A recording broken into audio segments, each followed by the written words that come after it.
Дэдгүрийн зээлийн өрийг тэглэв. 2021 оны 2 дугаар сарын 6-ны өдөр Дундгов аймгийн 3 сайхан сум Салхитын алт мөнгөний орд.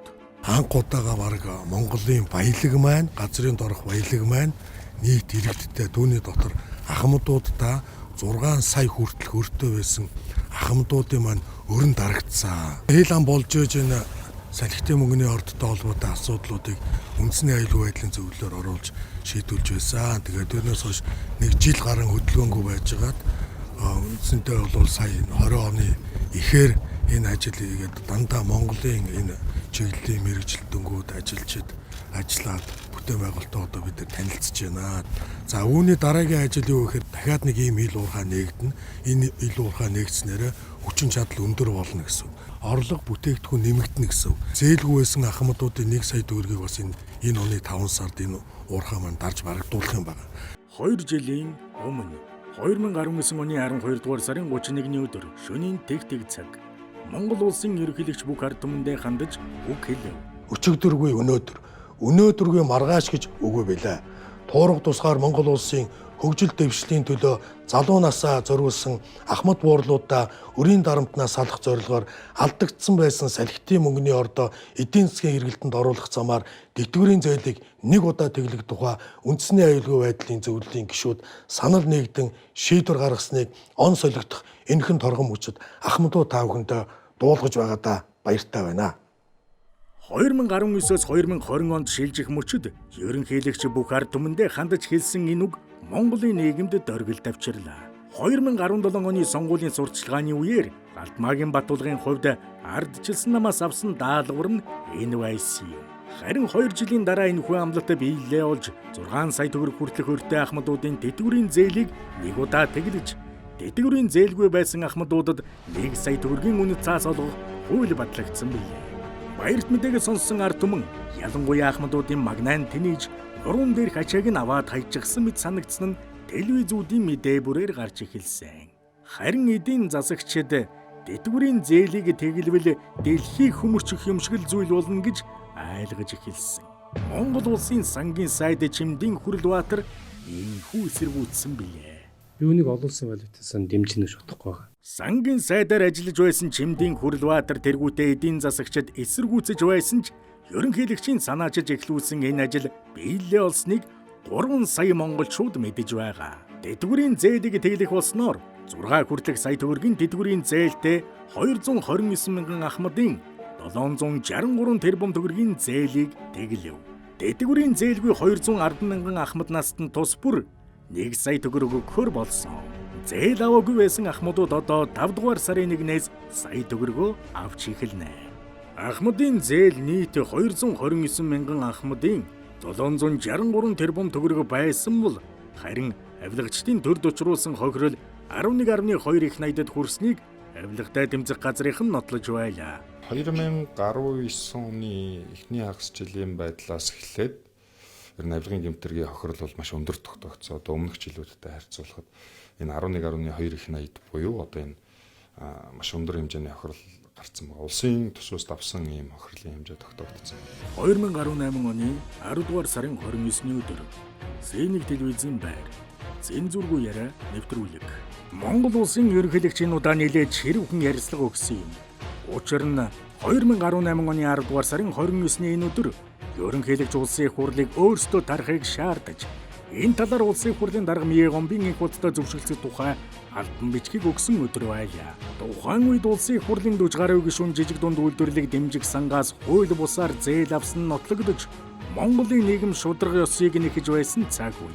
Ил өдөр ерөнхийлөгч шударгаас алдагдсныг дурдаад Салхитын алт мөнгөний ордны тухай энэхүү ярьсан байдаг.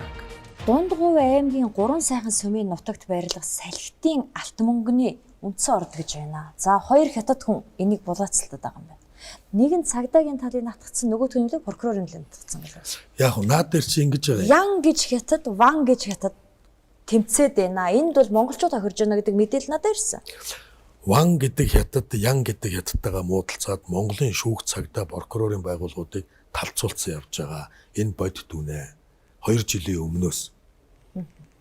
Ван ялагдангууд мөнгө өгдөг, ян ялагдангууд мөнгө өгдөг ийм юм яваад байгаа. Тэгээ манай хуулийнхан тэргээр нь ажиллаад идэв юм. Манай хуулийнхны өнөөдрийн дүр зураг. Энийг бол одоо удахгүй тэгээд ил тод байх.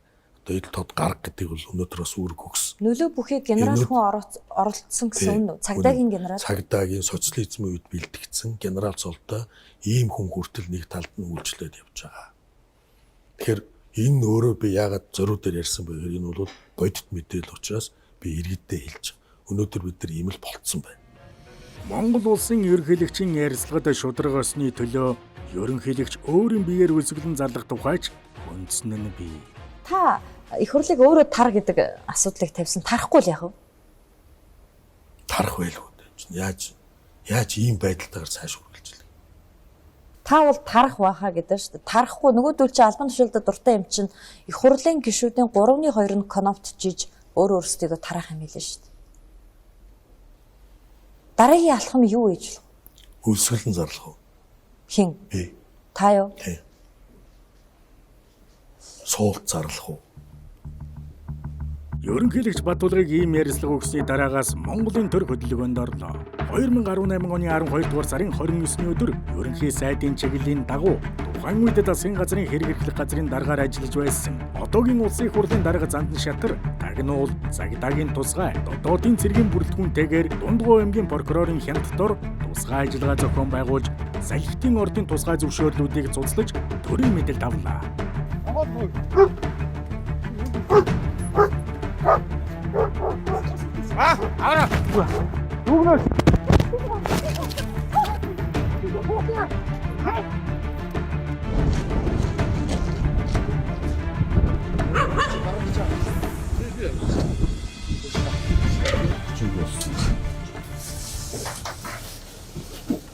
Хоёр жилийн дараа 2021 оны 2 дугаар сарын 6-ны өдөр Тэтгэврийн зээлтэй ахмадуудын тэтгэврийн өрийг тэглэх хууль 2020 оны 1-р сард улсын их хурлын чуулганаар батлагдсан. Яг энэ өдрөөс хойш бүтэн 1 жилийн дараа буюу 2021 оны 2-р сарын 6-ны өдөр Монгол улсын ерөнхийлөгч салхитын мөнгө алтны ордод очиж үйл ажиллагаатай танилцсан. Ганцхан жилийн өмнө бүгд найрамд хятад ард улсын Ван Ян хэмээх хоёр иргэний халаасанд орж Монголын 17 шүүгчийг хагуулдан өөрсдийн болгосон байсан энэ орд бүтээн байгуулалтаа хийж үйл ажиллагаа нь чигдэрчээ. Салхитын мөнгө алтны энэ ордод мөнгө давмгайлдаг бөгөөд төслийн хугацаанд 5 жил. Төрийн мэдээлэл авснаас хойш 2020 онд дахиж хайгуул хийснээр нөөцийг 60%-аар нэмэгдүүлсэн байна. Салхит төсөл бол нийт одоо тэтгэврийн зээлтэй иргэдийн зээлийг тэглэсэн байгаа. Дээр нь мөн тэтгэврийн зээл аваагүй иргэдэд энэ 5 сард 200 тэрбум төгрөг 210 яг нарийн 215-6 тэрбум төгрөг олгоно. За манай энэ төсөл болвол бүтэн жилийн дотор бүтээн байгуулалтаа хийсэн. Энэ бүтээн байгуулалтанд одоо та бүхний харж байгаачлан 150 хүний амрах байр, тэгээд 40-50 хүний ажиллах офис, дээр нь үйлдвэрийн сэргээн засварал. За мөн энэ 5 сард 2 дугаар үйлдвэр ашиглалтанд орох гээд суурай бүрэн тавьчихсан, тоног төхөөрөмжөд татаж авчихсан.